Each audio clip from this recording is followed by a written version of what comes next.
Good morning. So when I was in graduate school, I was a runner, and a friend and I decided that we were going to run the Boston Marathon. And so we started training, and we overtrained, and I developed knee and back problems. So I went to see a physical therapist, and they told me that I had to stop running, and instead I should just stretch. As I was leaving the therapist's office, the physical therapist's office, I saw an ad for a vigorous yoga class that promised not only to promote flexibility, but also to promote strength and cardiorespiratory fitness. So I thought, oh, well, this is a great way that I can stretch, but also remain in shape, and maybe I could even still run the Boston Marathon. So I went to the yoga class, and I really enjoyed it, except for when the teacher would make all sorts of claims, all sorts of medical claims, but also all sorts of claims about, oh yes, it'll help you, increase your compassion and open your heart, and it's just like, my eyes would roll, and I think, yeah, I'm here for, to stretch.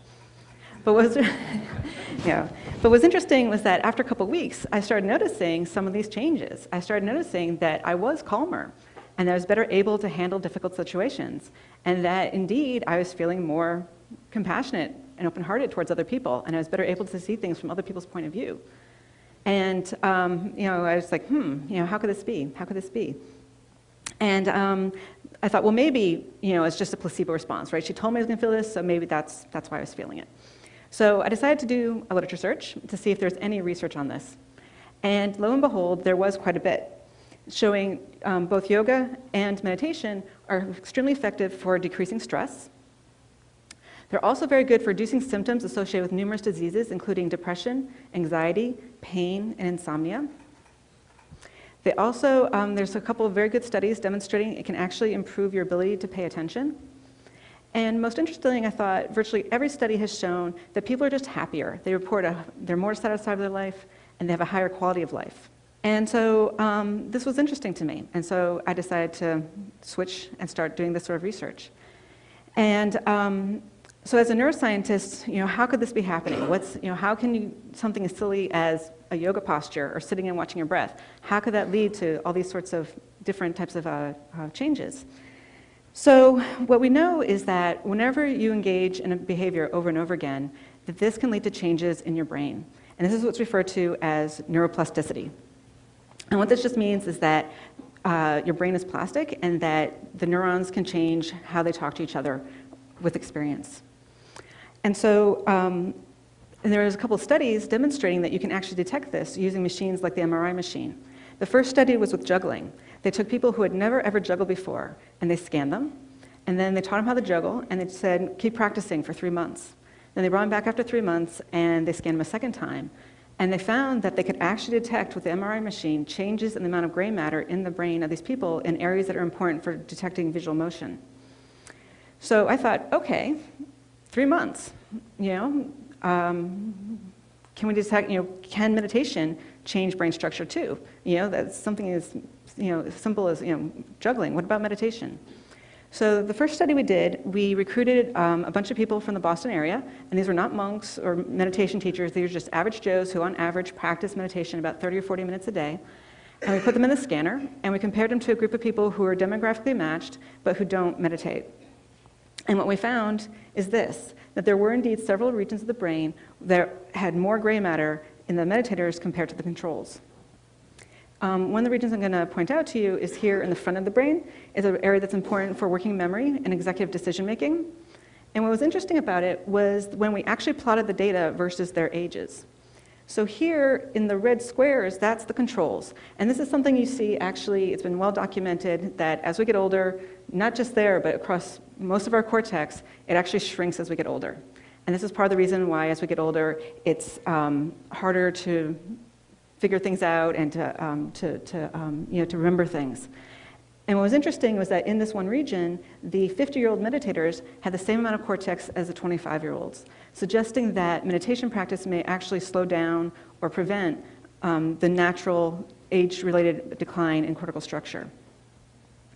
So now the critics, and there were many critics, said, well, meditators, they're weird. Maybe they're just like that before they started practicing, right? Or a lot of them, they're vegetarians, so maybe it has something to do with their diet or something else with their lifestyle, Couldn't possibly be the meditation, it had something else, right? And to be fair, that could be true. This first study could not address that. So we did a second study. In this study, what we did is we took people who had never meditated before, and we put them in the scanner, and then we put them through an 8-week meditation-based stress reduction program, where they were told to meditate every day for 30 to 40 minutes. And then we scanned them again at the end of the 8 weeks, and this is what we found. So what you can see is that several areas became larger. In this slide, we can see the hippocampus. And in the graph, the controls are in blue and the meditation subjects are in red. And what we see is that the hippocampus, and this is an area that's important for learning and memory. It's also important for emotion regulation. And what's interesting is there's less gray matter in this region in people who have depression and PTSD. Another region we identified was the temporal parietal junction, which is here above your ear. And it's important for perspective taking and empathy and compassion. And again, these are both functions which people report changing when they start practicing meditation and yoga. Another region we identified was the amygdala. And the amygdala is the fight or flight part of your brain. And here we actually found a decrease in gray matter. And what was interesting was that the change in gray matter was correlated with the change in stress. So the more stress reduction people reported, the smaller the amygdala became. And this was really interesting because it's sort of the opposite and parallel of what some animal studies have shown. So Chatterjee and colleagues using rodents, they took rodents who were just happy, normal rodents, and they had them in their cage, and they measured their amygdala, and then they put them through a 10-day stress regimen. And at the end of the 10 days, they measured their amygdala, and this exact same analogous part of their rat brain grew. So we found a decrease with stress, they found an increase with stress. What was interesting is that then they left the animals alone, and 3 weeks later, they went back and tested them again. And 3 weeks later, that same part of the amygdala was still large, and the animals, even though they were in their original cages where they were happy, were still acting stressed out. So they, were cowering in the corner, and they just weren't exploring the space the way they had before. And so this is the exact opposite of what we saw with the humans, because with the humans, nothing has changed with their environment. They still had their stressful jobs, all the difficult people in their lives are still being difficult, and the economy still sucked, but yet, their amygdala got smaller and they were reporting less stress. And so together, these really showed that the change in the amygdala, it's not responding to the change in the environment, but rather it's representing the change in the people's reaction and relationship to their environment. And then the other thing that the study shows us is that it wasn't just that people were saying, oh, I feel better, or that it was a placebo response, or that they were trying to please us, that there was an actual neurobiological reason why they were saying they felt less stressed. And so the idea that I'd like to share with all of you today is that meditation can literally change your brain. Thank you.